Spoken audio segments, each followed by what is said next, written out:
আপনি সেটিকে বেশি নাড়াচাড়া করেন তাহলে আপনার গাছে ক্ষতি হবে। আপনি ওইভাবেই ইনট্যাক্ট রোপণ করে দেবেন, ভালো করে জল দেবেন, ইনডাইরেক্ট সানলাইটে আরও 15 থেকে 20 দিন রাখবেন, তারপরে আপনি আস্তে আস্তে ডাইরেক্ট। দেখুন এই গাছটি খুবই শক্তপোক্ত, এর এই যে পাতাগুলো খুবই হার্ডি, শক্ত, এবং পাতার টপ পোর্শনে এই জায়গাটায় একটা সরু তীক্ষ্ণ কাঁটার। নমস্কার বন্ধুরা, সবুজ বসন্ত গাছের চ্যানেলে আপনাদের সকলকে স্বাগত। আজকে যে থাম্বনেলটি দেখে আপনারা ভিডিও দেখছেন, সেই থাম্বনেলটি যেই গাছ সম্পর্কে, সেই গাছের সম্পূর্ণ পরিচর্যা দেখাবো শুরু থেকে শেষ। তার জন্যে সম্পূর্ণ ভিডিও দেখার জন্য আমাদের চ্যানেলের এই ভিডিওটি সম্পূর্ণ দেখবেন, তাহলে আপনারা বুঝতে পারবেন যে এই গাছটি সম্পূর্ণ পরিচর্যা কিভাবে আমি আপনাদেরকে দেখাচ্ছি। এবার তার আগে বলি, আমাদের চ্যানেলের ভিডিওগুলো যদি ভালো লাগে, অন্যান্য ভিডিওগুলো দেখুন, যদি ভালো লাগে আমাদের চ্যানেলকে সাবস্ক্রাইব করে রাখুন, এবং সাবস্ক্রাইব করে রাখার সঙ্গে সঙ্গে পাশে থাকা বেল আইকন বাটনটি প্রেস করুন, তাহলে যখনই আমরা ভিডিও আপলোড করব ইউটিউবে আপনাদের কাছে সেটি নোটিফিকেশান আকারে পৌঁছে যাবে এবং আপনারাও সেই ভিডিও দেখতে পারবেন সঙ্গে সঙ্গে। চলুন আজকের ভিডিওটি শুরু করা যাক।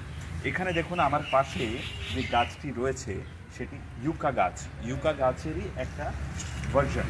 দেখুন এই গাছটি খুবই শক্তপোক্ত, এর এই যে পাতাগুলো খুবই হার্ডি, শক্ত, এবং পাতার টপ পোর্শনে এই জায়গাটায় একটা সরু তীক্ষ্ণ কাঁটার মতো অংশ থাকে, ঠিক আছে। এটি খুবই ধারালো গাছ, এর কিনারগুলো খুবই ধার থাকে, ছোট ছোট ছোট ছোট ডটের মতো, এবং ধার প্রচুর। এতে যদি আপনার হাত বা স্কিন এইভাবে চলে যায় তাহলে পুরো ব্লেডের মতো কেটে যাবে। এবার এই গাছে বৃষ্টি পড়লে কি হয়, এই গাছটি এই জলটিকে খুব সুন্দরভাবে নিয়ে নিচে দিয়ে ফেলে দেয়, বা অতিরিক্ত জল পড়লে এই গাছটিকে ছোট অবস্থায় আপনি নার্সারি থেকে নিয়ে আসতে পারেন, ভালোই দাম নেবে আপনার কাছে। আপনি বাড়িতে এনে টবে রোপণ করবেন, কিছুদিন 10 থেকে 15 দিন আপনি ইনডাইরেক্ট সানলাইটে রাখবেন, আপনার অ্যাটমসফিয়ারের সঙ্গে সাযুজ্য হতে দেবেন গাছটিকে, তারপরে সেটিকে সুন্দর সয়েল প্রিপারেশন করবেন। কীভাবে তাও বলে দিন। আপনি একটুখানি গোবর সার নেবেন, শুকনো গোবর সার, তার সঙ্গে মাটি, আপনার গার্ডেন যে সয়েল আছে সেটি ভালোভাবে মিক্স করবেন, তার সঙ্গে বালি মিশাবেন।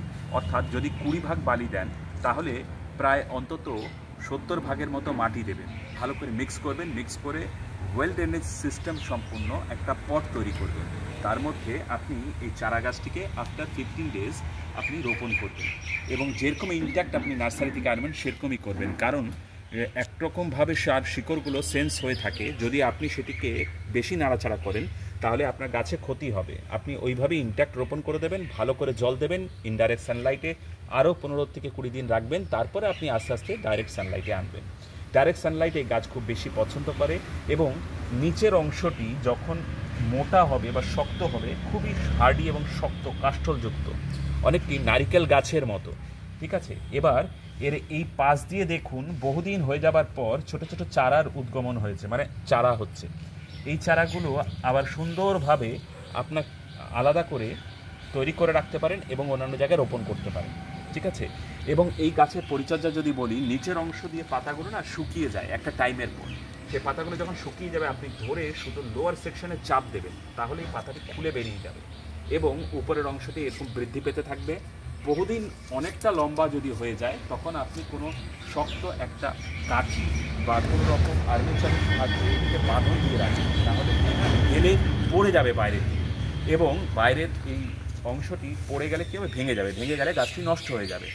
আর যখন এরকম দেখছেন আপনার গাছটি অনেক বড় হয়ে গেছে এবং তার নিচে দেখুন এখান থেকেও গাছ বেরোচ্ছে, তাহলে আপনি কি করবেন, এটা একটা সমতল অংশ দেখে কাস্টল অংশ জায়গা থেকে ট্যাকচাভাবে কাটিং করে দেবেন, এবং যেই জায়গাটা কাটিং করবেন সেই জায়গাটা স্যাপ বা বেবিস্টিন লাগিয়ে দেবেন, পাতলা করে গুলে আঙ্গুলে অথবা কোনো ট্রের মধ্যে ভালো করে গুলে নেবেন এবং সেটি লাগিয়ে দেবেন। তাহলে দেখবেন আপনার গাছটি ওই জায়গার থেকে ডাইব্যাক করছে না, কিন্তু এই যে ছোট যে চারাটি দেখতে পাচ্ছেন এখানে, এর গাছের সঙ্গেই লেগে আছে, এর ডালের মতন এ বৃদ্ধিপ্রাপ্ত হবে।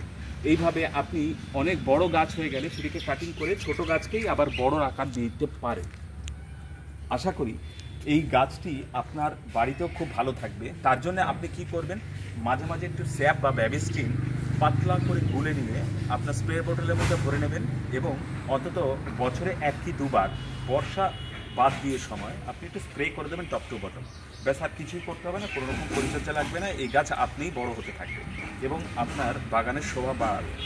তো আজকে সম্পূর্ণ ভিডিও দেখার মাধ্যমে আপনারা বুঝতে পারলেন ইউকা গাছটা কী এবং সেই গাছের সম্পূর্ণ পরিচর্যা কীভাবে আপনি বাড়িতে করতে পারবেন এবং তার চারা আপনি কীভাবে লাগাবেন, নার্সারি থেকে বা আনলে বা কোনো জায়গা থেকে নিয়ে আসলে সেই গাছটিকে কী করে রোপণ করবেন, সয়েল প্রিপারেশন কী করে করবেন, সব কিছুই আজকের এই ভিডিওর মাধ্যমে আপনারা জানতে পারবেন। সম্পূর্ণ ভিডিও দেখার জন্য আপনাদের সকলকে অসংখ্য ধন্যবাদ। আমাদের চ্যানেলটি অবশ্যই লাইক, শেয়ার, সাবস্ক্রাইব করুন। আমাদের সঙ্গে থাকার জন্য আপনাদের সকলকে অসংখ্য ধন্যবাদ। নমস্কার।